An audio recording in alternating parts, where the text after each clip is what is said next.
Alright, hey guys, what's up? It's your boy Cameron, and today I will be talking to you guys about a really good book that I read in my African American Studies class. Alright, the name of the book is called Coming of Age in Mississippi, and it is written by Anne Moody. This book is actually a memoir of hers. It's basically what she went through, all of her experiences, and basically everything that she remembers that happened in her life during this time. Alright, so this book is basically broken up to different parts of her life, as in the first part is called childhood, the next part is called high school, and then so on. Then it breaks into college, and then to her movement era. One thing that I really like about this book is that basically anyone can get into it. It's about her life and what she went through as an African American young lady and then into a woman in the state of Mississippi. Alright, this book takes place in the 1960s, so there wasn't slavery, but there was racism, especially in the South, and she basically talks about it and the struggles that her mom went through to get a job or a decent house, and basically family life back in that time. You get like a feeling of what black people went through in this time period. And I have to say, I'm not really big on reading, but I loved reading this book. I was eager to read it, you know? Like, I learned so much just from this one book. And I feel like anyone of any race should read this book to get a feel of what it was like, you know? Like, you're never gonna live in that moment, but reading it from someone else's point of view, it's amazing, and you actually feel like you're inside of the book and that you can actually witness all of this stuff. It's amazing. Alright, and as I said before, this book is broken up into sections of her life. So we have the childhood part, and it basically skims on what her childhood was like and what she remembers as a kid. Her mother and her father were together at the time, and in the beginning of the book, her mother and her father worked in the same plantation. And at that time, you know, you worked sunrise to sunset. So they had to get someone to babysit the kids, and it was just her and her little sister at the time.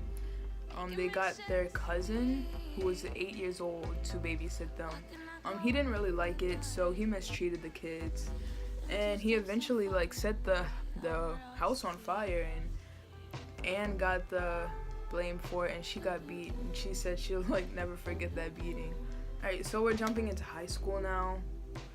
So during this time, her mother was talking to this man, a yellow-skinned man named Raymond. He was in the army, and then he came back. They had 2 children together, I believe. His family didn't really approve of Too Sweet, which was Anne's mother, and the rest of the kids because they were dark-skinned. And you have to remember, at this time, race was still a big thing, and yellow people believed that they were more higher class even though they were still black. So this is really important. Too Sweet felt really inferior. She would cry herself to sleep, and Anne would remember this, and she would just wish that she could do something.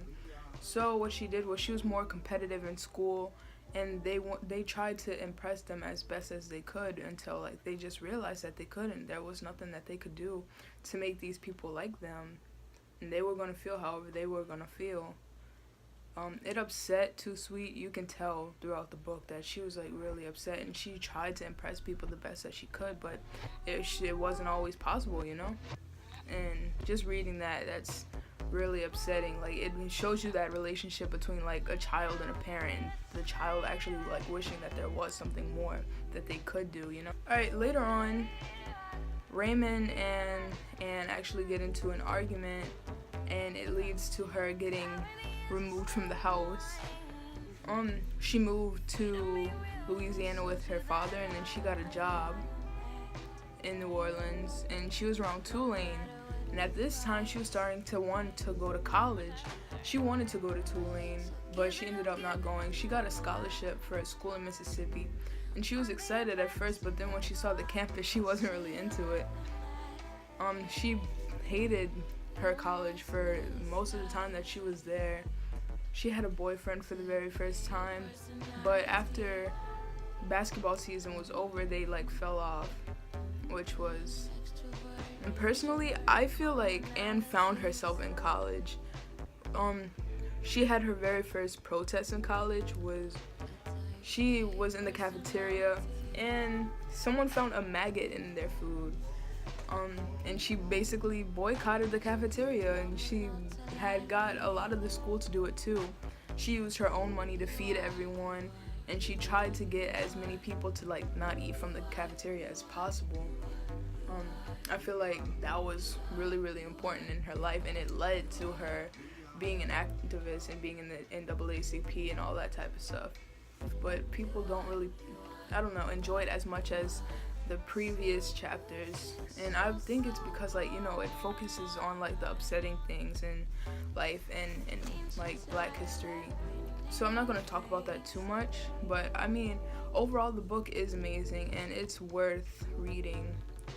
I mean, I don't know, I feel like anyone should read it because you really get a viewpoint of what life was like for people. And I feel like if someone who is closed-minded read it, like they would actually like try to see the world in a different place, you know, because this really happened. You learn about Emmett Till or like any things that she witnessed that was wrong, she wrote about it. So I mean, it's a really good read. I suggest anyone to read it, you know. Alright, and that's all for today. I hope you liked my review of the book, and that's it. Goodbye, y'all.